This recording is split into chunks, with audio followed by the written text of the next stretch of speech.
अकबर के महल में कई कीमती सजावट की वस्तुएं थीं, लेकिन एक गुलदस्ते से अकबर को खास लगाव था। इस गुलदस्ते को अकबर हमेशा अपनी पलंग के पास रखते थे। एक दिन अचानक महाराजा अकबर का कमरा साफ करते हुए उनके सेवक से वह गुलदस्ता टूट गया। सेवक के घबराकर उस गुलदस्ते को जोड़ने की बहुत कोशिश की, लेकिन नाकाम रहा। हार कर उसने टूटा गुलदस्ता कूड़ेदान में फेंक दिया और दुआ करने लगा कि राजा को इस बारे में कुछ पता न चले।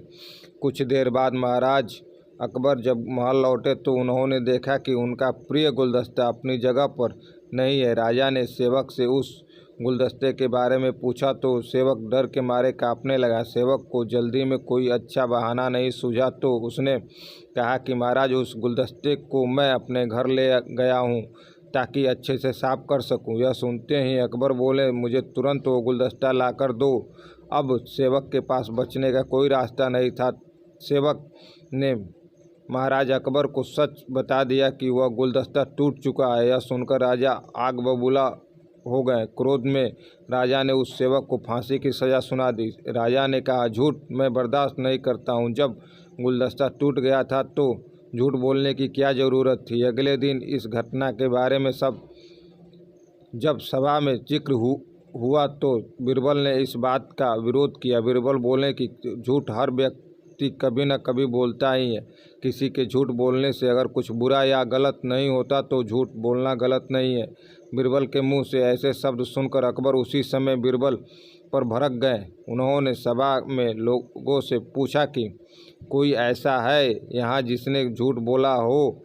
सबने राजा को कहा कि नहीं, वो झूठ नहीं बोलते। यह बात सुनते ही राजा ने बीरबल को राज्य से निकाल दिया। राजा दरबार में निकलने के बाद बीरबल ने ठान ली कि वो इस बात को साबित रहेंगे कि हर व्यक्ति अपने जीवन में कभी न कभी झूठ बोलता है।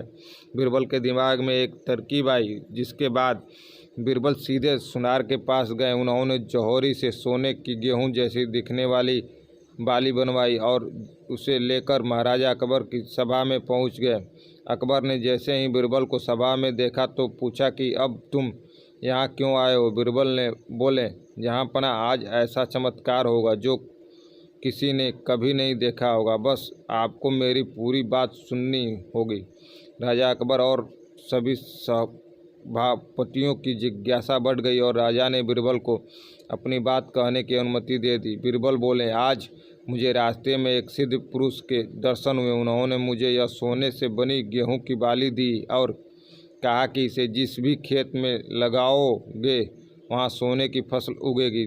अब इसे लगाने के लिए मुझे आपके राज्य में थोड़ी सी ज़मीन चाहिए। राजा ने कहा, यह तो अच्छी बात है, चलो हम तुम्हें ज़मीन दिला देते हैं। अब बीरबल कहने लगे कि मैं चाहता हूं कि पूरा राज दरबार यह चमत्कार देखे। बीरबल की बात मानते हुए पूरा राज दरबार खेत की ओर चल पड़ा। खेत में पहुंचकर बीरबल ने कहा कि इस सोने से बनी गेहूं की बाली से फसल तभी उगेगी जब इसे ऐसा व्यक्ति लगाए जिसने जीवन में कभी झूठ न बोला हो। बीरबल की बात सुनकर सभी राज दरबारी खामोश हो गए और कोई भी गेहूं की बाली लगाने के लिए तैयार नहीं हुआ। राजा अकबर बोले कि क्या राज दरबार में कोई ऐसा व्यक्ति नहीं है जिसने अपने जीवन में कभी झूठ न बोला हो। सभी खामोश थे। बीरबल बोले, जहाँ पना अब आप ही इस बाली को खेत में रोप दीजिए। बीरबल की बात सुनकर महाराज का सिर झुक गया। उन्होंने कहा, बचपन में मैंने भी कई बार झूठ बोले हैं तो मैं इसे कैसे लगा सकता हूँ। इतना कहते ही बादशाह अकबर को यह बात समझ में आ गई कि बीरबल सही कह रहे थे कि इस दुनिया में कभी न कभी सभी झूठ बोलते हैं। इस बात का एहसास होते ही अकबर उस सेवक को फांसी की सज़ा रोक दी। अरे वीडियो अच्छी लगी हो तो यूट्यूब पर कमेंट करें, शेयर करें, लाइक करें और सब्सक्राइब करें हमें।